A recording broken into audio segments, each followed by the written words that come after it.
Hello दोस्तों, मेरा नाम है अरविंद यादव। मैं आज आपके लिए लेकर आया हूँ प्रीवियस ईयर का क्वेश्चन पेपर की, जो कि एमजेपी आरयू रोहिलखंड यूनिवर्सिटी सन 2021 और 22 में पूछा गया था। जो MJP RU Rohilkhand university Bareilly है, उसमें सन 2021 और 22 में बीएससी मैथ का जो पेपर आया था, उसका आज करेंगे हम सॉल्यूशन। आपको किसी बच्चे को अगर क्वेश्चन पेपर चाहिए तो मैंने करा रखी है दोस्तों फोटो कॉपी है, तो आप क्या कर सकते हैं, कमेंट सेक्शन में एक कमेंट लिखें, मैं आपको पीडीएफ बना कर सेंड कर सकता हूँ, है ना दोस्तों। और दोस्तों इस हम जो चल रहे थे वो लॉन्ग आंसर टाइप क्वेश्चन चल रहे हैं, और लॉन्ग का 10th करा दिया, तो 10th का भी हम क्या कराएंगे, अथवा वाला क्वेश्चन कराएंगे। और अगर किसी बच्चे को सारे क्वेश्चन देखने हैं, पीछे के सारे क्वेश्चन देखने, इस पेपर का पूरा सॉल्यूशन देखना है, तो वो चैनल पेज पर जाए।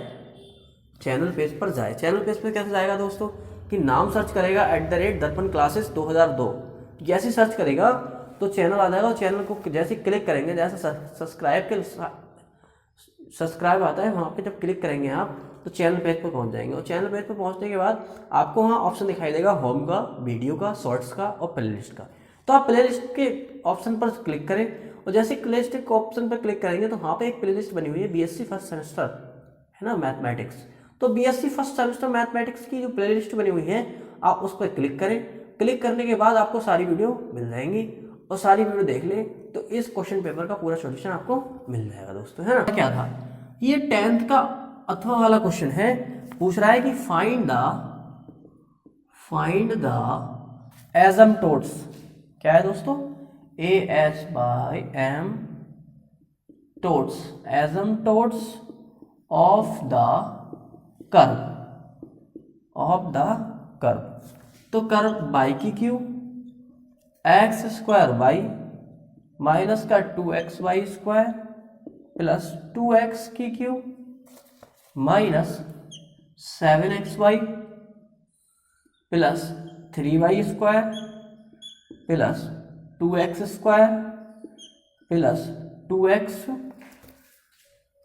और दोस्तों plus 2y minus 1 equal to 0। एक बार चेक कर लेता हूँ, देखो कि बाई की Q x² plus 2xy² plus 2x की क्यू माइनस 7xy और प्लस 3y² और प्लस 2x² प्लस 2x और प्लस 2y माइनस का 1 इक्वल टू 0।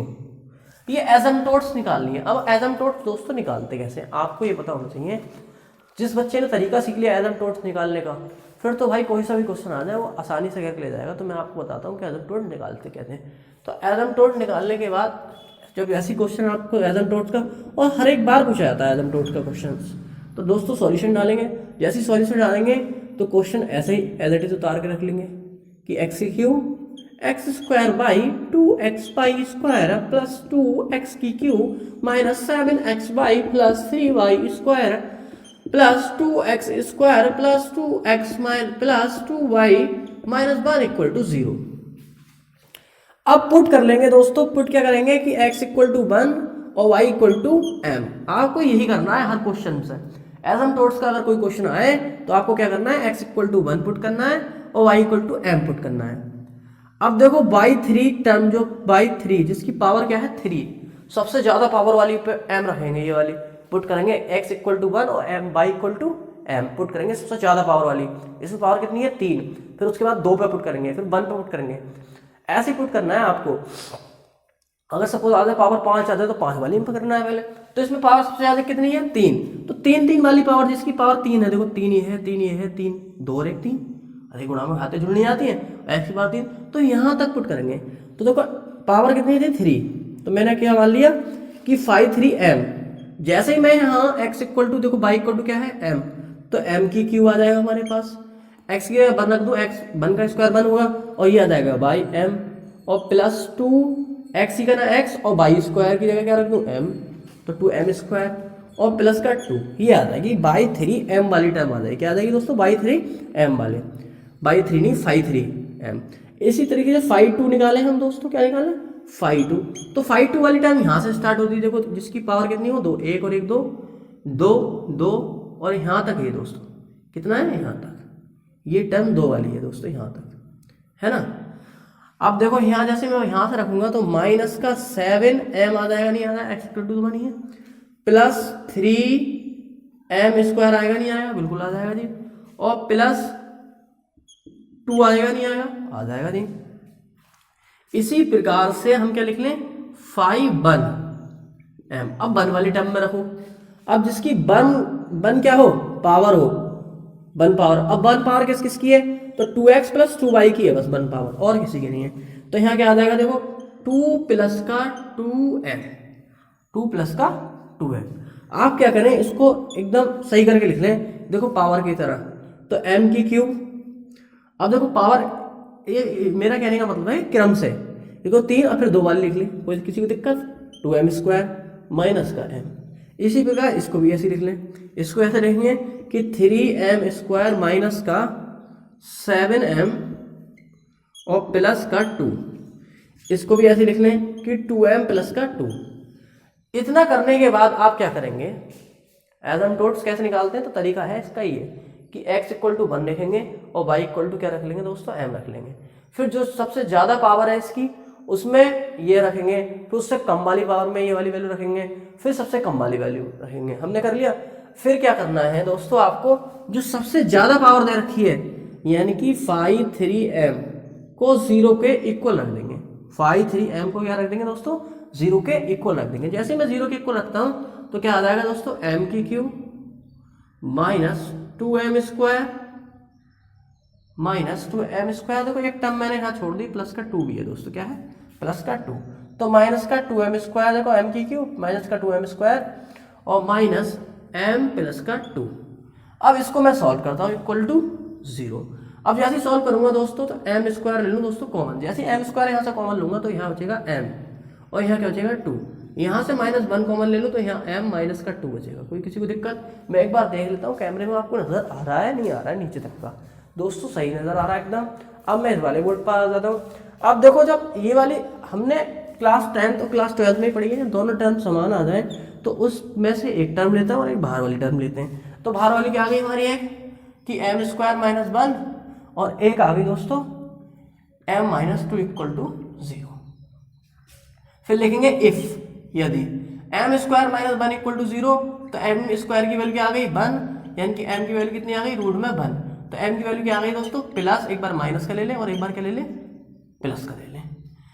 इसी तरीके से इफ माने यदि m माइनस 2 इक्वल टू 0, तो m की वैल्यू कितनी आ गई दोस्तों 2। तो वैल्यू हमारे पास कितनी मिल गई, m की 3 वैल्यू मिल गई। अब दोस्तों वास्तव में एसिम्पटोट्स होता क्या है, तो एसिम्पटोट्स जो होती है वो एक तरह से टेंजेंट होती है। क्या होती है, टेंजेंट। टेंजेंट का मतलब है ना, तो टेंजेंट की इक्वेशन क्या होती है, तो टेंजेंट की इक्वेशन हमने पढ़ रखी है, सीधी रेखा यानी कि स्पर्श रेखा की समीकरण क्या होगी दोस्तों, तो होगी y equal to m1x plus c1, ऐसी y equal to m2x plus c2, y equal to m3x plus c3। ये इसलिए लिख रहा हूँ दोस्तों कि कितनी, तीन इसलिए लिखी है कि 3 ही वैल्यू आई है। वैल्यू कितनी आई है, 3, इसलिए मैंने टेंजेंट की तीनों इक्वेशन लिख दी। किसी को दिक्कत नहीं होनी चाहिए। उसके बाद क्या करना है दोस्तों आपको, तो उसके बाद क्या करना है दोस्तों, आप टेंजेंट का कैसे निकालते हैं, टेंजेंट का फॉर्मूला होता है c minus 5n minus 1, 5n minus 1 है ना m, और देखो 5n का डिफरेंशिएशन जो कि m रखा था हमने, इसका मतलब है n की जो वैल्यू n में से कम। अब कम कितनी है, सबसे ज्यादा कितनी थी दोस्तों, 3 थी। कितनी थी, 3। उससे एक कम कौन सी हुई, 2 वाली। तो 2 वाली टर्म को लिख लो, ऊपर क्या लिख लो, 2 वाली टर्म को माइनस लगा के, तो c equal to minus 3m square, 3m square minus का 7m प्लस का 2। इसी प्रकार से अब डिफरेंशिएशन करना है किसका, m वाली टर्म का। m का डिफरेंशिएशन इस वाली टर्म का सबसे ज्यादा m कौन सी थी, ये जो 3 सबसे ज्यादा थी।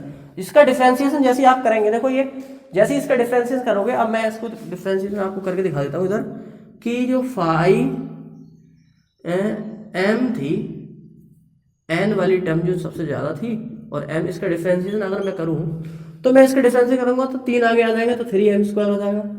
इसी प्रकार से 2 आगे आ जाएगा, 2 दूनी 4 हो जाएगा, ये 4m हो जाएगा, और ये कितना हो जाएगा, माइनस का 1, ये आ जाएगी।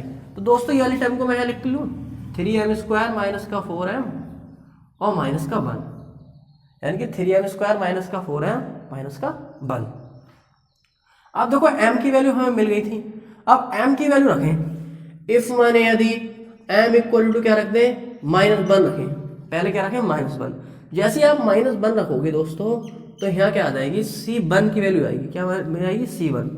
तो देखो माइनस, अब देखो 3 जैसे माइनस यहाँ रखेंगे m का स्क्वायर देखो ये हो जाएगा 3 - 1 का स्क्वायर प्लस 7 - 1 प्लस 2 और बटे में क्या आ जाएगा दोस्तों 3 - 1 का स्क्वायर प्लस 4 - 1 है ना।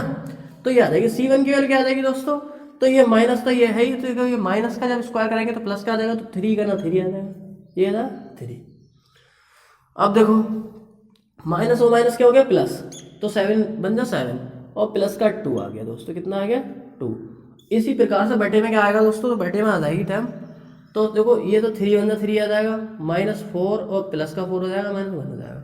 इसी प्रकार जब इसे सॉल्व करेंगे आप तो देखो 7 और 3 10, 10 2 12 और बटे में क्या आ गया माइनस का ये लगा हुआ है, और बटे में कितना आ गया देखो 4 3 7, 7 में से 1 गया 6, यानी 6 दूनी 12। तो माइनस C1 की वैल्यू कितनी आ गई दोस्तों, तो C1 की जो वैल्यू आ गई हमारे पास, इधर मैं इसको रफ कर दूं, इस वाली टर्म को क्या रख दूं रफ कर दूं और यहाँ पे लिख देता हूँ मैं। तो इस टर्म को मैंने कर दिया क्वेश्चन को रफ, और मैं यहाँ कर दूंगा इस वाले बोर्ड का, आपको सही नजर आ रहा होगा। तो इसको टर्म को मैंने कर दिया दोस्तों रफ। अब जैसे ही रफ कर देंगे तो देखो हमारे पास पहली इक्वेशन क्या थी, अब देखो C1 की वैल्यू कितनी आ गई, तो आप कहेंगे -2 आ गई, -2। तो हमारे पास पहली इक्वेशन क्या थी, m = y = m1 x plus C1। तो m1 की वैल्यू दोस्तों कितनी रखी थी हमने, x की वैल्यू कितनी रखी, तो आप कहेंगे 1, क्या रखी थी 1 m1x, तो m1 की वैल्यू कितनी रखी थी -1, तो माइनस का x आ गया, और C1 की वैल्यू कितनी आ गई, तो -2, तो -2 लिख दिया। तो ये एक एसिम्प्टोट्स प्राप्त हो गई हमें, क्या होगी एक एसिम्प्टोट्स। इसी प्रकार से लिखेंगे इफ माने यदि m = +1 हो, अब +1 रख के देखेंगे, जैसे हम +1 रख के देखेंगे दोस्तों तो C = क्या आ जाएगा ये माइनस, और यहाँ जैसे रखेंगे देखो ये कितना है, यहाँ वाली वैल्यू में रखेंगे तो ये 3 m की वैल्यू 1 रख दी, प्लस की स्क्वायर हो गया, और -7 बन जा 7 और +2 और बटे में क्या आ जाएगा दोस्तों, तो 3 1 का स्क्वायर और -4 m की जगह 1 रख दिया मैंने, और -1 यहाँ वैल्यू रखी है दोस्तों, पहले भी यहीं रखी थी -1 और +1 भी यहीं रखी है। जैसे इसको सॉल्व करूंगा दोस्तों तो क्या आएगा, तो देखो माइनस तो ये ऐसे ही रहेगा, 3 ही गुना 3 और 7 ही गुना -7, तो प्लस का 2 और ये आ गया दोस्तों 3 ही गुना 3 और 4 ही गुना 4 -1। तो जैसे ही आप प्लस रहेंगे देखो, अब ये 3 और 2 5, 5 में से 2 गए, 7 में से 5 गए, तो -2 बचेंगे दोस्तों, कितने बचेंगे -2। अब देखो ये कितना बनना है, देखो माइनस माइनस प्लस कर लो, 4 और 1 5, 5 में से 3 गया माइनस का 2, माइनस से माइनस कैंसिल, 2 से 2 कैंसिल, 1 आ गया। अब दोस्तों C2 की जो वैल्यू कितनी आ गई, तो आप कहेंगे 1 आ गई। हमारे पास इक्वेशन दूसरी क्या थी, तो m2x प्लस का C2, तो m = कितनी आ गई, देखो m2x, m2 की वैल्यू कितनी थी 1, तो x ही करना x आ जाएगा, प्लस C2 की वैल्यू कितनी है 1, तो एक एसिम्प्टोट्स ये प्राप्त हो गई, क्या मिल गई, एक एसिम्प्टोट्स ये प्राप्त हो गई। इसी प्रकार से तीसरी एसिम्प्टोट्स में यहाँ निकाल के दिखाता हूँ आपको। इफ है ना m = क्या रखें 2, m = 2 रख दें इसमें, इस वाली टर्म में जैसे हम m = 2 रखेंगे तो ये क्या आ जाएगा माइनस और 3 2 का स्क्वायर -7 2 और प्लस का क्या आ गया 2 आ गया दोस्तों, और बटे में क्या आ जाएगा, तो 3 2 का स्क्वायर और 4 2 × 1 है ना। तो C2 अब देखो ये क्या हो जाएगी -3, और जैसे स्क्वायर खोलेंगे तो 2 का स्क्वायर कितना होता है 4, और 7 2 14 प्लस 2, इसी प्रकार से देखो 2 2 4 और 8 4 2 8 और -1। अब इसको मैं ऐसे सॉल्व करूंगा दोस्तों, तो देखो 3 4 12 है ना, -14, ये माइनस का पहले लगा हुआ था यहाँ पे चिन्ह, ये आपको शायद नज़र नहीं आ रहा हो, तो मैं इसको रफ कर दूँ, तो इसको मैं रफ कर दे रहा हूँ एक तरफ यहाँ लिख के, फिर मैं अगले उस वाले बोर्ड पर पहुँच जाऊँगा। तो ये माइनस का आ गया, और 3 4 12 है ना, -14 प्लस का 2 और बटे में क्या आ गया, ये 4 3 3 2 यानी कि 3 4 तो 12 माइनस 8 माइनस 1। अब दोस्तों जैसे ही मैं इसको सॉल्व करूंगा, इसको मैं रफ कर दूं, मैंने कर दिया इसको रफ। अब जिसको जब जैसे सॉल्व करूंगा तो हमारे पास क्या आ जाएगा दोस्तों, देखो 12 और 2 14, 14 में 14 गया भाई, ये बचेगा C3 की वैल्यू है दोस्तों, ये कितनी वैल्यू C3, तो C3 की वैल्यू कितनी आ गई है दोस्तों, 0 आ जाएगी।